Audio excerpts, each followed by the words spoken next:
केंद्रीय मंत्री गडकरी साहेब यांच्या समोर सोबत पाहणी केली.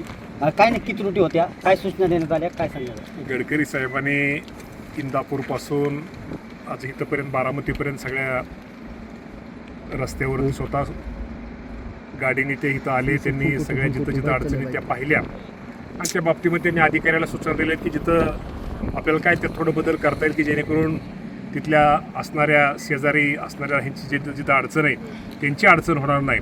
यातनं मार्ग काढा आणि ताबडतोब ह्या संदर्भात बैठक लावा आणि मार्ग काढून ह्या बाबतीमध्ये लवकरात लवकर रस्ता पूर्ण करा, अशा सूचना गडकरी साहेबांनी दिलेल्या आहेत. भवानीनगरच्या कारखान्याजवळ त्याच्या अध्यक्षांनी पत्र दिलं. गडकरी साहेब म्हटलं त्याच्यावर मार्ग काढतो. तुमचं काय त्या संदर्भात बोलणं झालं का? पृथ्वीराज जाचकांनी आत्मदहनाचा इशारा दिलेला आहे. जाचक साहेबांचे एकदम बरोबर आहे. शेवटी साखर कारखान्याच्या बाबतीमध्ये जर उद्या अडचणी येणार असतील, उद्या बैलगाड्याला ट्रॅक्टरला, तर त्या गोष्टीमध्ये भविष्यामध्ये आत्ताच त्यामध्ये दुरुस्ती करणं गरजेचं आहे. त्यामुळं जाचक साहेबांनी भूमिका योग्य मांडलेली आहे, कारखान्याच्या हिताची मांडलेली आहे.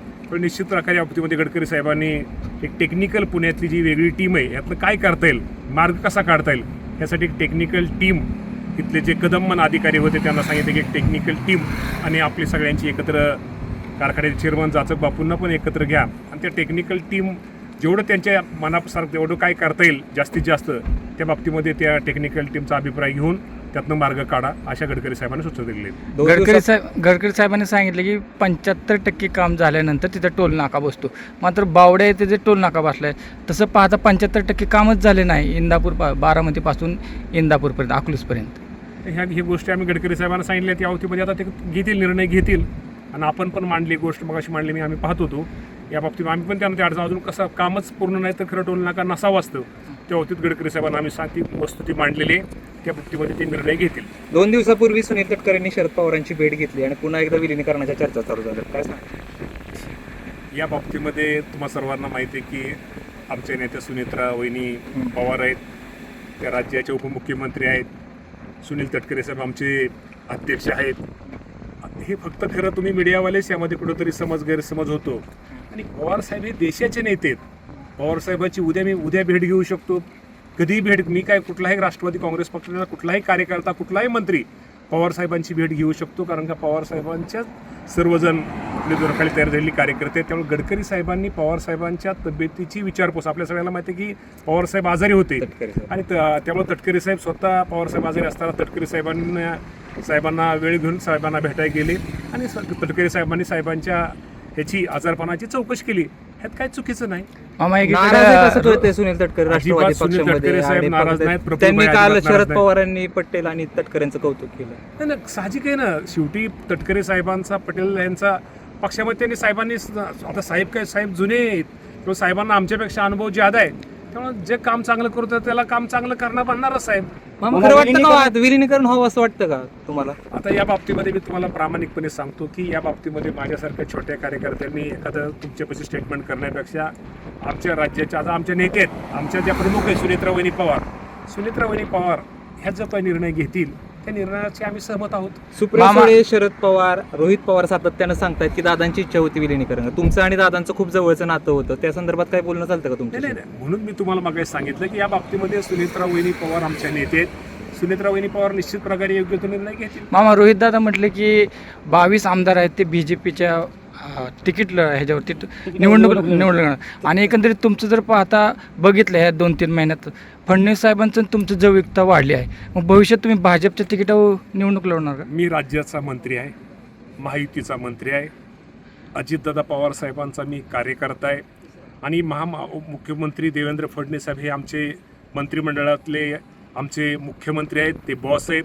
उद्या कुठल्याही राज्यातली मी कृषी विभागाचा मंत्री, किंवा माझी कुठलीही कृषी विभागाची जर कामं असतील, कृषी विभागाचे निर्णय असतील, ते राज्याच्या प्रमुखाला सांगावं लागतात.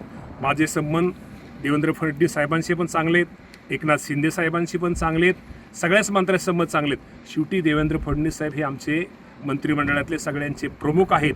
त्यामुळे त्यांना, प्रत्येक मंत्र्यांना कुठलंही काम असलं, कुठलीही अडचण असली तर आमच्या प्रमुखाकडे देवेंद्र फडणवीस साहेबांकडे जावं लागतं. आणि आपल्या सगळ्यांना माहीत आहे, बारामतीकर, इंदापूरकरांना माहीत आहे दत्तात्रय भरण्यांचा स्वभाव कसा आहे. त्यामुळं माझा नेता दादा आहे. आज दादा नसले तरी आज आमच्या नेत्या सुनेत्रा वहिनी पवार आहेत. हर्षवर्धन पाटील आणि तुम्ही एकत्र बसून एका सीटवर प्रवास केला. खरं तर इंदापूरकरांना बघायला खूप कमीदा मिळतं.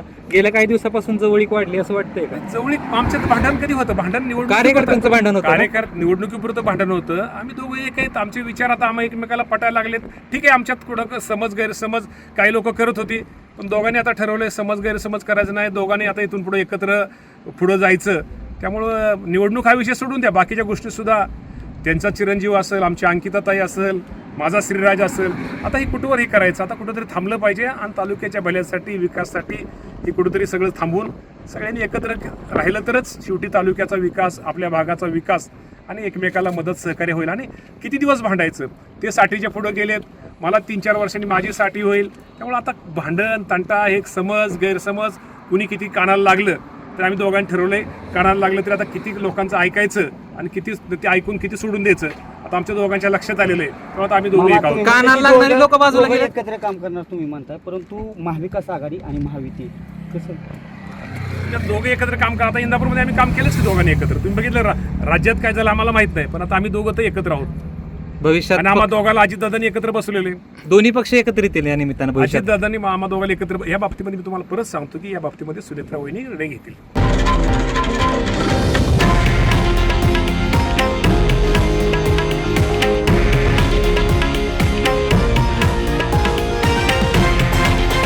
हे आहे देशातील नंबर 1 न्यूज नेटवर्क आणि आपण पाहत आहात TV9 मराठी, एकमेव.